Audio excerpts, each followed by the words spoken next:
principalmente si son de hormigón armado o hormigón prefixado, una de las desventajas del hormigón como material de construcción es que es un material pesado, ¿no?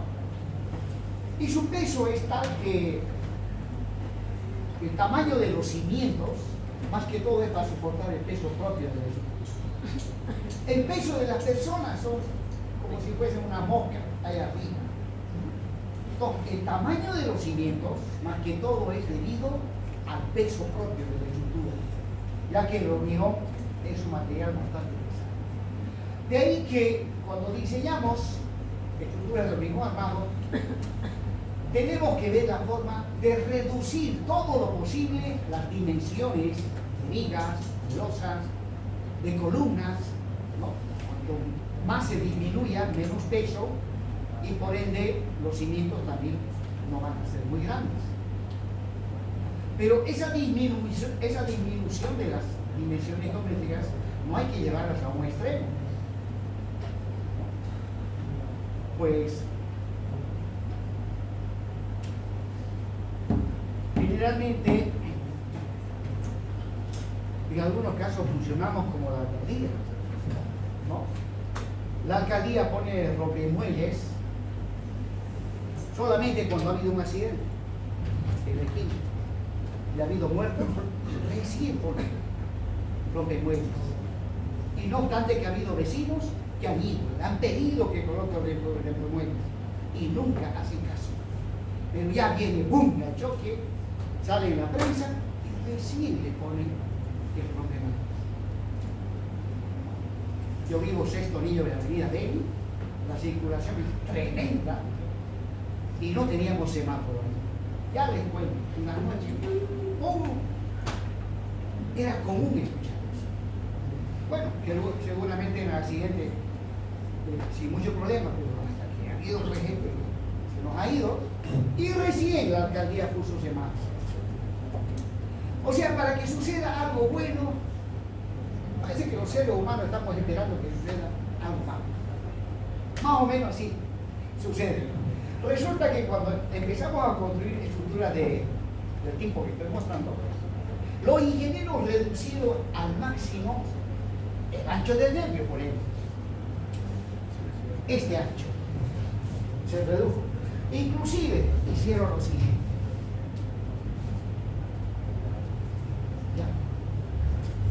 Incluso colocando cartabones, el nervio lo hicieron tan delgadito, y luego decían, no hay dónde colocar la armadura traccionada, entonces ampliaron eso, y ahí se coloca la armadura traccionada. Pero este ancho, que es el ancho del nervio, lo redujeron tanto que luego hubo problemas. ¿No? Hubo problemas, ya que este tipo de vigas, especialmente en puentes, son simplemente apoyadas, donde para carga uniformemente distribuida, el cortante es máximo en los extremos. Y resulta que debido al cortante, y principalmente debido a que esto estaba muy disminuido, esta zona fallaba por aplastamiento. Y varios puentes se vinieron abajo en Brasil.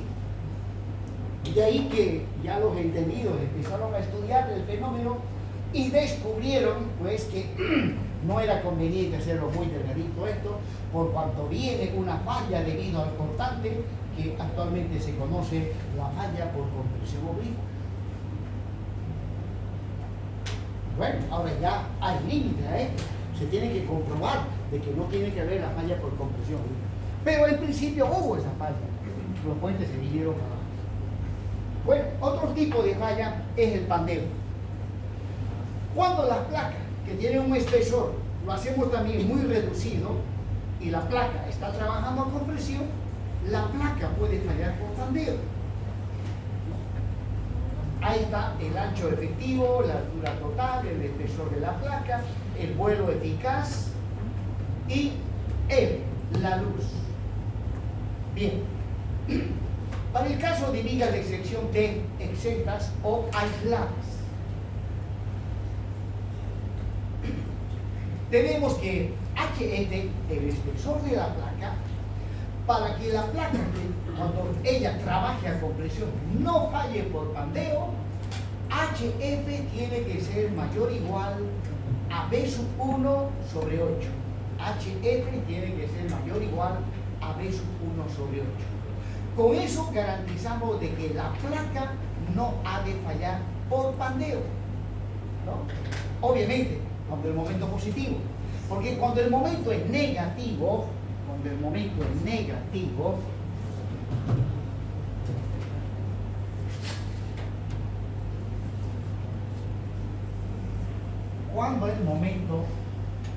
es positivo, la placa está trabajando a compresión. Cuando el momento es negativo, ya, la zona comprimida, la placa está trabajando, por lo tanto ahí nada tiene que ver el pandeo. O sea, no es necesario hacer esta verificación. Cuando la placa está trabajando a tracción, no hay por qué hablar de pandeo. Pero cuando el momento es positivo, sí, la placa está sometida a compresión y justamente la placa puede fallar por pandeo. Más o menos ahí observen el gráfico cómo fallaría por pandeo. Empieza a deformarse lateralmente hacia arriba y ¡plum!, explota el hormigón. Y obviamente eso sucede por lo general justo en la zona central de la viga, donde los momentos son máximos.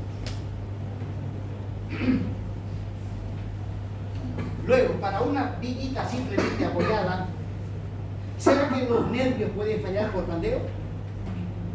No.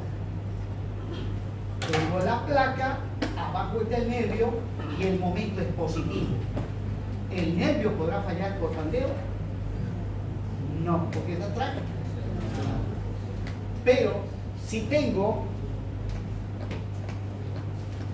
tuviese un tramo de vigas continuas, ¿no?, en aquellos lugares donde el momento es negativo,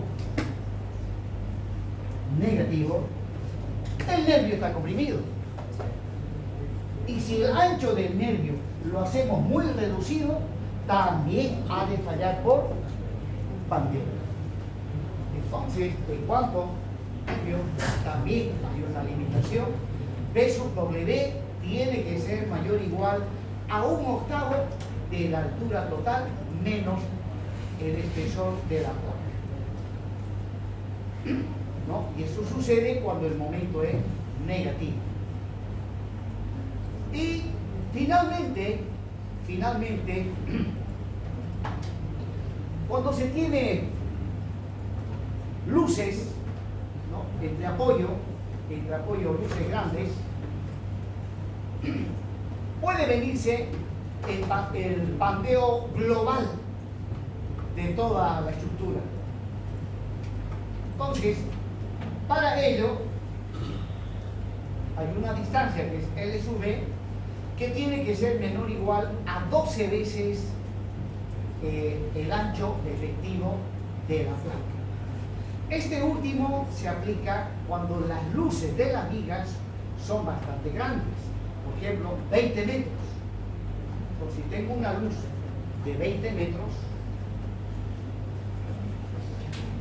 hay que rigidizar lateralmente la viga, y eso se consigue, ¿no?, introduciendo un rigidizador transversal, o sea, una viga que va en sentido transversal, ¿no?, obviamente que junto con todo lo demás se hormigona monolíticamente. Entonces, la distancia de este apoyo a este rigidizador transversal le llamamos L sub B, donde L sub B tiene que ser menor o igual a 12 veces el ancho efectivo de la placa. Si ustedes inclusive se ponen a observar esos puentes, yo les llamo puentes mamarrachos, que están sobre la avenida Cristo Redentor, el cuarto, el quinto, el sexto anillo, ¿no? Llevan esas vigas en el sentido transversal, ¿no? Y le llamo puentes mamarrachos porque esos puentes son para carreteras, no es para ciudad. ahí tenía que haber intervenido la mano de un arquitecto o de un grupo de arquitectos, que es una obra de arte dentro de la ciudad, tiene que ser obra de arte. Y no, mal aspecto, no sé por qué motivo lo han hecho así.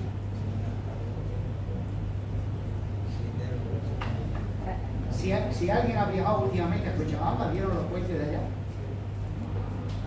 Es pues una belleza. Y le han puesto una iluminación. Parece que como dicen en Taiwán.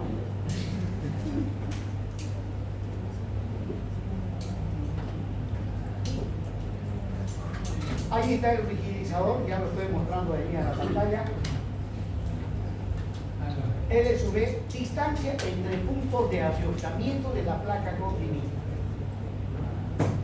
Y luego, esto ya no es una viga de sección T, es una viga de sección rectangular, muy corriente, donde este tipo de viga también puede fallar por pandeo. Pero observen que este tipo de viga es una viga que trabaja en forma aislada. Generalmente las vigas trabajan junto con la losa o el entrepiso, ¿no? En cambio, las vigas de la cubierta de un edificio, si la cubierta de un edificio ha de ser, qué sé yo, una estructura metálica, entonces las vigas de apoyo no tiene losa, que los adiostre transversalmente, ¿no? Y si tienen luz relativamente larga y el ancho de la sección transversal es bastante disminuida, esas vigas pueden fallar por pandeo, ¿no? Estoy refiriendo a vigas que no están conectados a losas, como sucede en las cubiertas, que llevan cubierta metálica. Entonces ahí es un encadenado de vigas donde, si no se la analiza detenidamente, esas vigas pueden fallar por pandeo, ¿no? Y bueno, ¿qué tenemos que hacer para que no se dé el pandeo? Ahí está L en la luz de la viga y D sub W es el ancho de la sección transversal. Pues bien, para que no se dé el pandeo de estas vigas aisladas, la luz máxima o la luz de la viga tiene que ser menor o igual a 50 veces el ancho del panel.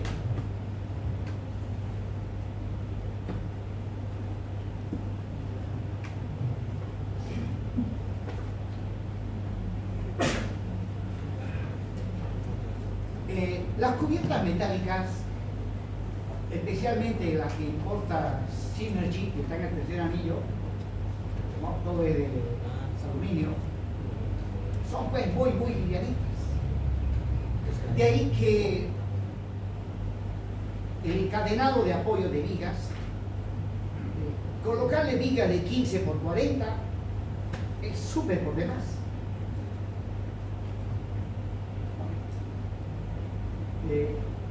Pues se puede disminuir mucho más todavía, pero cuanto más disminuyan el ancho, el peligro de que falle por pandeo es más grande. Entonces hay que acordarse de esta formulita, que la luz máxima tiene que ser menor o igual a 50 veces el ancho. Por lo tanto, si yo en una cubierta a las vigas le doy un ancho de 10 centímetros, ¿qué luz va a ser la máxima? 5 metros. Máximo 5 metros.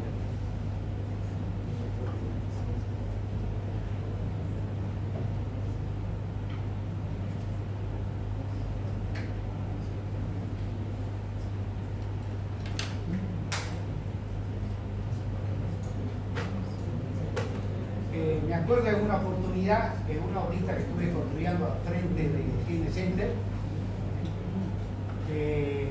llego a obra y ya estaban a nivel de cubierta, y el contratista, que es bastante curioso, me dice: ingeniero, la viga la hacemos de 10 centímetros, dice, y así va a quedar dentro del muro, no se va a ver mochetas ni nada por el estilo. Sí, me parece bien la idea, métale 10 centímetros. Pues le di esa respuesta la rápida. Y a lo que ya me retiraba de la obra, a unas 5 cuadras. Pues hay algo bueno que tenemos nosotros que se llama conciencia. Mi conciencia me dice, oye, hiciste bien en decirle que sí lo diese. De hecho, si la luz máxima tiene que ser 50 veces, uy, ya se entró el temor. ¿No? Y bueno, llego a casa y lo llamo al motorista. Dime qué distancia hay de una columna a la otra columna. Va y me dice, son 6 metros. Calculo máximo 5. Le digo, ¿ya armaste tu encontrado? Sí, dije, ya estoy armando el encontrado. Ni modo, con el dolor de bala, le dije, lamento decirte que vas a correr. No, pues ingeniero. Sí, 15, ponele. Menos no. Un consortista, no era de los aburridos. Ya dije, lo voy a corregir.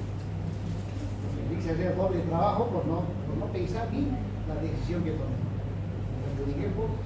Pero más vale corregir a que callarse y luego tener los problemas.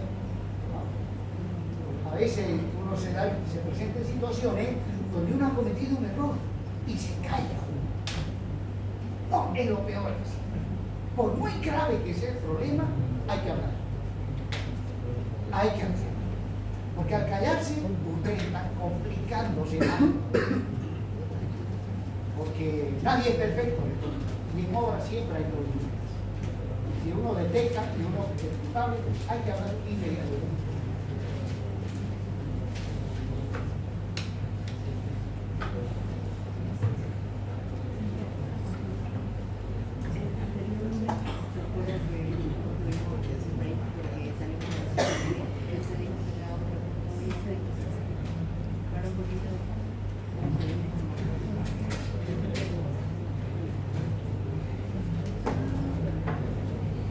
Estamos concluyendo esta partecita.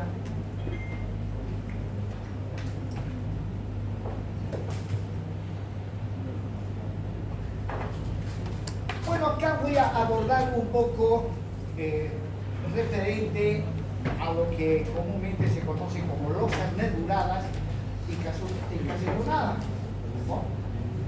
Donde ahí en esa sección transversal hay una placa unida a un cierto conjunto de nervios. Por lo tanto, a simple vista podríamos decir que estamos en presencia de vigas de sección T múltiples, porque otra cosa son las vigas de sección T aisladas, ¿no?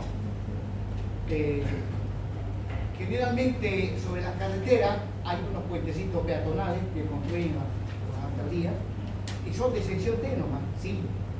Otra cosa son las vigas de sección T múltiples. Estas generalmente se utilizan en puentes. Bueno, pero sin embargo, ¿ya? Aquí lo que quiero es mostrarle las características de una losa, no de vigas, losa nervurada o casetonada.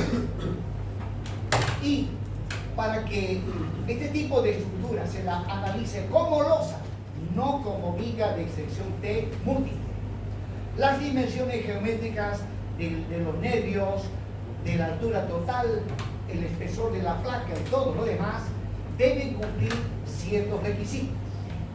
Por ejemplo, en cuanto al espesor de la placa, ¿ya? Si el complemento es el material que se coloca en la zona entre los nervios, hay un espacio libre, ahí se introduce lo que llaman complemento. Y el complemento puede ser cerámico. Antiguamente se utilizaba bastante el complemento cerámico, ahora es mayormente platoformo, aunque parece que estamos queriendo volver otra vez al cerámico, porque con esto de la inflación el platoformo se ha disparado los precios. ¿No? Y nosotros tenemos arcilla en abundancia, de repente volvemos otra vez, solo que la desventaja es que tiene un peso que comparado con el platoformo ya la otra desventaja, el peso.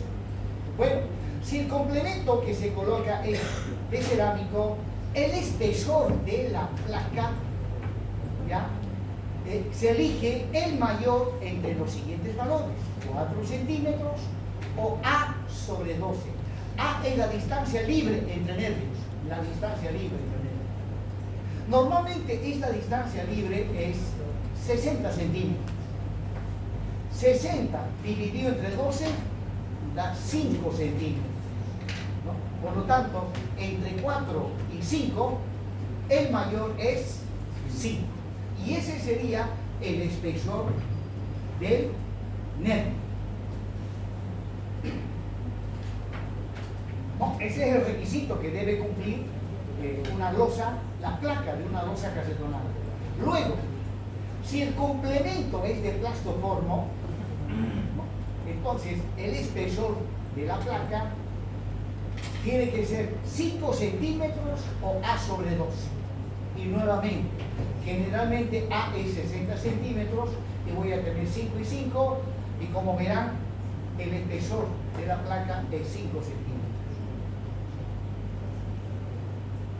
Y en la práctica, ese es el valor que se utiliza en la mayoría de las construcciones. Cuando se va a hormigonar losas casetonadas, losas nervuradas, en fin, la capa de compresión que se llama, generalmente se toma 5 centímetros. Igual. Prosiguiendo, hablando ahora del ancho del nervio. El ancho del nervio tiene que ser mayor o igual a 10 centímetros. O sea, el ancho del nervio puede llegar hasta 10 centímetros. Y luego, la altura del nervio. La altura del nervio menor o igual a 3,5 el ancho. Si el ancho es 10, 3,5 por 10, la altura del nervio tiene que ser menor o igual a 35 centímetros. Y la distancia libre entre las caras internas de los nervios, o sea, A. En cuanto a A, menor o igual a 75 centímetros. Generalmente se trabaja con 60, pero la norma permite llegar hasta 75 centímetros. Pues bien, sí o sí se tienen que cumplir estas dimensiones geométricas para diseñar esta estructura como losa, no como viga. Se diseña como losa, y el CIPECA, para el diseño de este tipo de losas, pues utiliza el método de elementos finitos. En realidad, para diseñar losas es con elementos finitos. Hay fórmulas aproximadas, como la de Marcos, por ejemplo. En hormigón no van a haber capítulos de losas. Sin embargo, el método de Marcos y otros métodos son para calcular a mano. Pues antes era muy común calcular a mano. 2, 3 ingenieros se reunían ya a calcular a mano con el método de Marcos. Pasó a la historia. Las computadoras utilizan elementos finitos, y lo que antes devorábamos toda una semana, en milésimas de segundo lo hace el computador mediante elementos finitos.